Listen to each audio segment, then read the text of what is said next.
আমি তাকে 100% দিয়েছি। আমি তাকে ভীষণ ভালোবাসি। আমি তাকে চাই। আমি তার জন্য গলা পর্যন্ত জলে নেমেছি, কিন্তু সে আমার জন্য পায়ের পাতাও ভিজায়নি। আমি একজনকে ভালোবাসছি, তার বদলে আমি ইগনোরেন্স পাচ্ছি।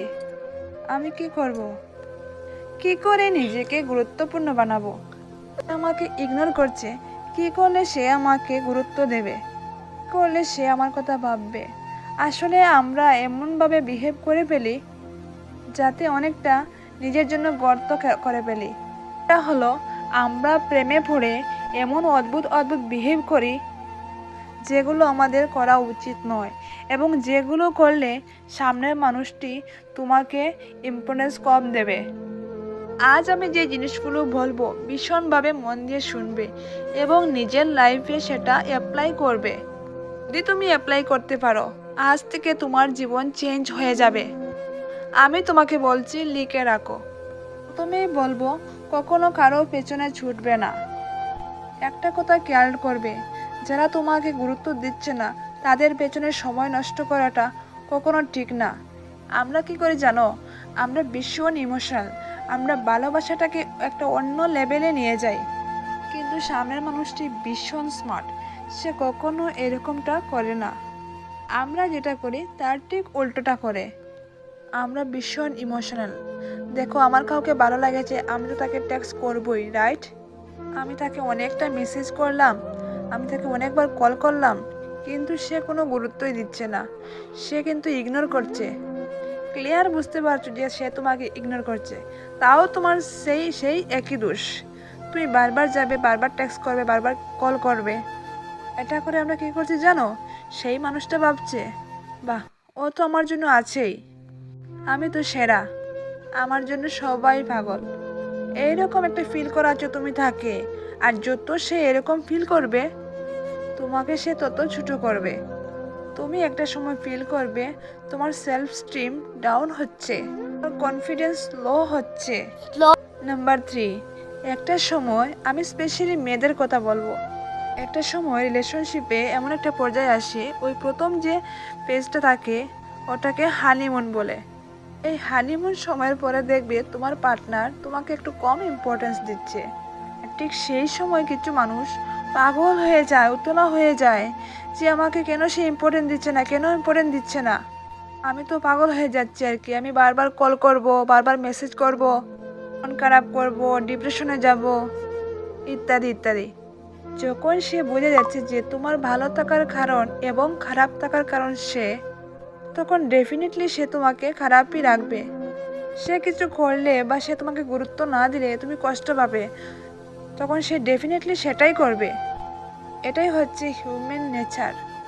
সবার মন এত সহজ হয় না, যত তুমি সহজ করে দেখছো ব্যাপারটা ঠিক তেমনটা সহজ নয়। নাম্বার 4, সব কিছুর প্রথমে তোমার নিজেকে নিয়ে ভাবা উচিত। আরে এইবার হচ্ছে একটা সমস্যা, আমি নিজেকে নিয়ে কি করে ভাববো? আমি তো তাকে ভালোবাসি, তাকে নিয়ে ভাববো। হ্যাঁ, এটা ঠিক, ডেফিনেটলি তুমি যাকে ভালোবাসো তার কথা ভাববে, কিন্তু নিজের জায়গাটাও বুঝবে। কাউকে এতটা উপরে বসাবে না যে তোমাকে ডিসরেসপেক্ট করবে, সে তোমাকে ইম্পর্টেন্স কম দেবে। এই জায়গাটা তুমি তৈরি করে দেবে না। যে মুহূর্তে তুমি এই জিনিসটা করে দেখবে, তুমি দেখবে সেই মুহূর্ত থেকে সে তোমাকে টেকেন ফর গ্রান্টেড ভাবছে। সব কাজ করে সে তোমার কাছে আসছে যখন তার ফ্রি টাইম, কারণ সে জানে তার ফ্রি টাইমে তুমি অ্যাভেলেবল থাকবে, তাই ইজিলি অ্যাভেলেবল একেবারেই হবে না। Number 5, you deserve better. সবসময় নিজেকে এইভাবে ফিল করাবে যে তুমি অনেক বেটার ডিজার্ভ করো, তুমি সবসময় বেস্ট জিনিসটা ডিজার্ভ করো। কেন বলছি আমি এই কথাটা? শুনতে একটু ভুল মনে হতে পারে যে আমি কি তাহলে একটা রিলেশনশিপ থেকে বেরিয়ে আর একটা রিলেশনশিপে যাব? না, আমি এমনটা বলছি না। আমি বলছি যে নিজেকে এতটা ভালোবাসো যে যেখানে আমার কেয়ার নেই, আমার ভালোবাসা নেই, সেখানে যাওয়ার দরকার নেই। এই রকমভাবে নিজের মাইন্ডসেটটাকে তৈরি করো। যখন সে জানবে যে আমি যদি মানুষটাকে ডিসরেসপেক্ট করি, আমি যদি তাকে কেয়ার না করি, আমি যদি তাকে পাত্তা না দেই, আমি যদি তাকে দিনের পর দিন ইগনোর করি, তাহলে কিন্তু সে আমার কাছে থাকবে না। এটা তাকে বুঝতে হবে, এই জায়গাটা তুমি তাকে বোঝাতে হবে। কি মনে রাখবে? You deserve best. তুমি রেসপেক্ট ডিজার্ভ করো, তুমি লাভ, কেয়ার, এই জিনিসগুলো ডিজার্ভ করো। এইভাবে নিজেকে তৈরি করো যে কখনো যাতে মনে না হয় যে ও ছাড়া, আমার পার্টনার ছাড়া আমি এই পৃথিবীতে অসহায়, ও ছাড়া আমার পৃথিবী অন্ধকার। এইরকম মাইন্ডসেট যাদের যাদের আছে তারা অলরেডি ইগনোর হচ্ছ।